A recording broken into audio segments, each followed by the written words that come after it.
అలాగే.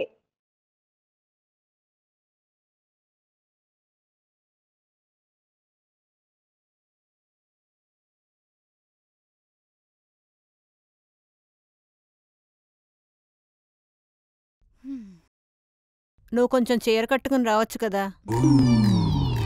నాకు దొరికేదే వీక్లో 1 డే హాలిడే. చీర కట్టుకుని నేను ఇప్పుడు ఏం చేయాలి? పోనీ కొంచెం మేకప్ వేసుకోవచ్చుగా. మేకప్? నేను మేకప్ వేసుకుంటే తిడతావు, ఇప్పుడేంటి మేకప్ వేసుకోమంటున్నావు? ఏంటి మ్యాటర్? అంటే నువ్వు జాబుకు రిజైన్ చేసేవనుకుని పెళ్లి చూపులకి అబ్బాయిని రమ్మన్నాను. ఫస్ట్ కాల్ చేసి రావద్దని చెప్పు, మర్యాదగా ఉండదు నీకు. అంటే ఆల్రెడీ కాల్ చేశాను, అతను బయలుదేరిపోయాట. మా ఏం చేస్తున్నావు? కొంచెమైనా బుద్ధి ఉందా లేదా నీకు? ఎన్నిసార్లు చెప్పినా అర్థం కాదా?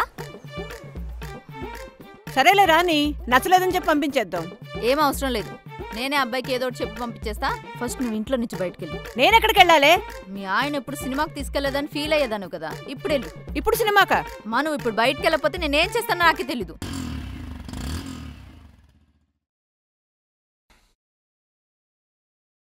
ఏమని మాట్లాడాలి, ఏమంటుందో ఏంటో ఏం అర్థం కావట్లేదే.